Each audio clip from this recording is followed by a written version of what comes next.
आप सबको जय मसीह की। आज का वचन निर्गमन अध्याय 12। फिर यहोवा ने मिस्र देश में मूसा और हारून से कहा, यह महीना तुम लोगों के लिए आरंभ का ठहरे, अर्थात वर्ष का पहला महीना यही ठहरे। इस्राएल की सारी मंडली से इस प्रकार कहो, इसी महीने के 10वें दिन को तुम अपने अपने पितरों के घराने के अनुसार घराने पीछे एक एक मेमना ले रखो। और यदि किसी के घराने में एक मेमने के खाने के लिए मनुष्य कम हो, तो वह अपने सबसे निकट रहने वाले पड़ोसी के साथ प्राणियों की गिनती के अनुसार एक मेमना ले रखे। और तुम हर एक के खाने के अनुसार मेमने का हिसाब रखना। तुम्हारा मेमना निर्दोष और 1 वर्ष का नर हो, और उसे चाहे भेड़ों में से ले लेना, चाहे बकरियों में से। और इस महीने के 14वें दिन तक उसे रख छोड़ना। और उस दिन गोधूली के समय इस्राएल की सारी मंडली के लोग उसे बलि करें। तब वे उसके लहू में से कुछ लेकर जिन घरों में मेमने को खाएंगे, उनके द्वार के दोनों अलंगों और चौखट के सिरे पर लगाएं। और वे उसके मांस को उसी रात आग में भूंजकर अख़मीरी रोटी और कड़वे साग पात के साथ खाएं। उसको सिर, पैर और अतड़ियों समेत आग में भूंजकर खाना, कच्चा या जल में कुछ भी पकाकर ना खाना। और उसमें से कुछ भी सवेरे तक ना रहने देना। और यदि कुछ सवेरे तक रह भी जाए तो उसे आग में जला देना।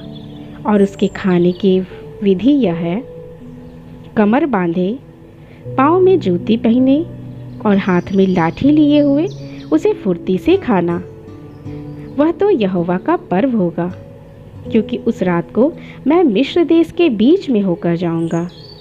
और मिस्र देश के क्या मनुष्य क्या पशु सब के पहिलौठों को मारूंगा। और मिस्र के सारे देवताओं को भी मैं दंड दूंगा। मैं यहोवा हूँ। और जिन घरों में तुम रहोगे उन पर वह लहू तुम्हारे लिए चिन्ह ठहरेगा, अर्थात मैं उस लहू को देखकर तुमको छोड़ जाऊंगा। और जब मैं मिस्र देश के लोगों को मारूंगा, तब वह विपत्ति तुम पर ना पड़ेगी और तुम नष्ट ना होगे। और वह दिन तुमको स्मरण दिलाने वाला ठहरेगा, और तुम उसको यहोवा के लिए पर्व करके मनाना। वह दिन तुम्हारी पीढ़ियों में सदा की विधि जानकर पर्व माना जाए। 7 दिन तक अख़मीरी रोटी खाया करना। उसमें से पहले ही दिन अपने अपने घर में से खमीर हटा देना। वरन जो कोई पहले दिन से लेकर 7वें दिन तक कोई खमीरी वस्तु खाए, वह प्राणी इस्राएलियों में से नष्ट किया जाए। पहले दिन का एक पवित्र सभा और 7वें दिन भी एक पवित्र सभा करना। उन दोनों दिनों में कोई काम न किया जाए। केवल जिन प्राणी का जो खाना हो उसके काम करने की आज्ञा है। इसलिए तुम बिना खमीर की रोटी का पर्व मानना, क्योंकि उसी दिन मानो मैंने तुमको दल दल करके मिस्र देश से निकाला है। इस कारण वह दिन तुम्हारी पीढ़ियों में सदा की विधि जानकर माना जाए। पहले महीने के 14वें दिन की सांझ से लेकर 21वें दिन की सांझ तक तुम अख़मीरी रोटी खाया करना। 7 दिन तक तुम्हारे घरों में कुछ भी खमीर न रहे। वरन जो कोई किसी खमीर वस्तु को खाए, चाहे वह देसी हो चाहे परदेसी, वह प्राणी इस्राएलियों की मंडली से नष्ट किया जाए। कोई खमीरी वस्तु ना खाना। अपने सब घरों में बिना खमीर की रोटी खाया करना।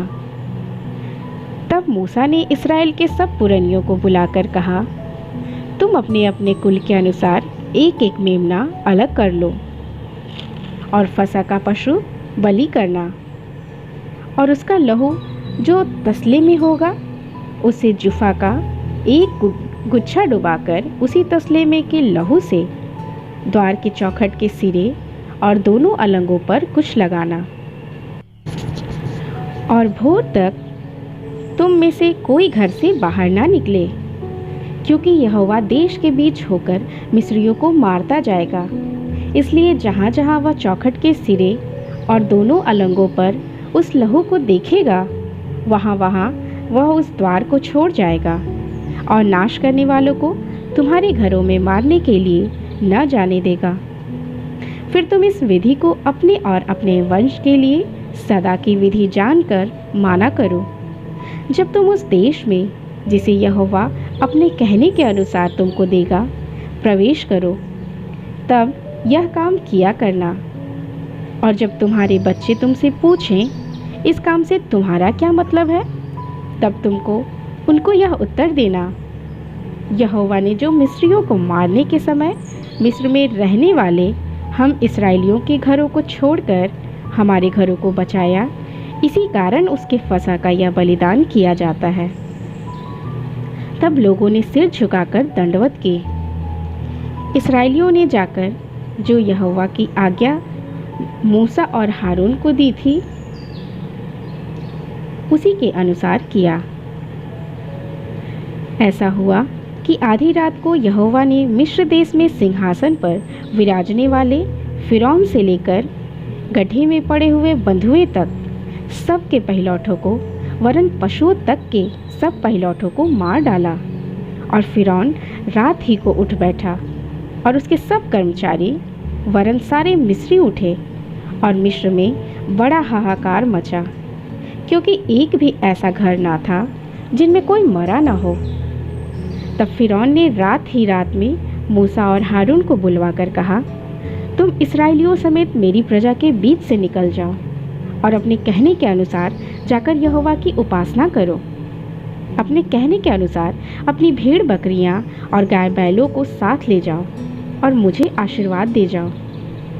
मिस्री जो कहते थे हम तो सब मर मिटे हैं, उन्होंने इस्राएली लोगों पर दबाव डालकर कहा, देश से झटपट निकल जाओ। तब उन्होंने अपने गुथे गुथाए आटे को बिना खमीर दिए ही कठौतियों समेत कपड़ों में बांधकर अपने अपने कंधे पर डाल लिया। इस्राएलियों ने मूसा से कहने के अनुसार मिस्रियों से सोने चांदी के गहने और वस्त्र मांग लिए। और यहोवा ने मिस्रियों को अपनी प्रजा के लोगों पर ऐसा दयालु किया कि उन्होंने जो जो मांगा वह सब उनको दिया। इस प्रकार इस्राएलियों ने मिस्रियों को लूट लिया।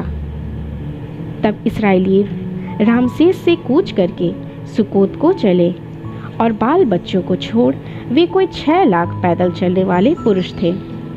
उनके साथ मिली जुली हुई एक भीड़ गई और भेड़ बकरियां, गाय बैल, बहुत से पशु भी साथ गए। और जो आटा गुथा वे मिस्र से ले आए, उसकी उन्होंने बिना खमीर दिए रोटियां बनाई, क्योंकि वे मिस्र से ऐसे बरबस निकाले गए कि उन्हें अवसर भी न मिला कि मार्ग में खाने के लिए कुछ पका सके। इसी कारण वह गुथा हुआ आटा बिना खमीर का था। मिस्र में बसे हुए इस्राएलियों को 430 वर्ष बीत गए थे और उन 430 वर्षों के बीतने पर ठीक उसी दिन यहोवा की सारी सेना मिस्र देश से निकल गई। यहोवा इस्राएलियों को मिस्र देश से निकाल लाया। इस कारण वह रात उसके निमित्त मानने के योग्य है। यह यहोवा की वही रात है जिसका पीढ़ी पीढ़ी में मानना इस्राएलियों के लिए अवश्य है। फिर यहोवा ने मूसा और हारून से कहा, पर्व की विधि यह है, कोई परदेसी उसमें से न खाए, पर जो किसी का मोल लिया हुआ दास हो और तुम लोगों ने उसका खतना किया हो, वह तो उसमें से खा सकेगा, पर परदेसी और मजदूर उसमें से न खाएं। उसका खाना एक ही घर में हो, अर्थात तुम उसके मांस में से कुछ घर से बाहर न ले जाना और बलि पशु की कोई भी हड्डी ना तोड़ना। पर्व का मानना इस्राएल की सारी मंडली का कर्तव्य है। और यदि कोई परदेसी तुम लोगों के संग रहकर यहोवा के लिए पर्व को मानना चाहे, तो वह अपने यहाँ के सब पुरुषों का खतना कराए।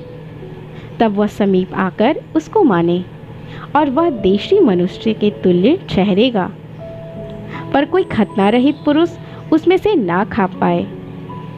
उसकी व्यवस्था देशी और तुम्हारे बीच में रहने वाली परदेशी दोनों के लिए एक ही हो। यह आज्ञा जो यहोवा ने मूसा और हारून को दी, उसके अनुसार सारे इस्राएलियों ने किया। और ठीक उसी दिन यहोवा इस्राएल को मिस्र देश से दल दल करके निकाल ले गया।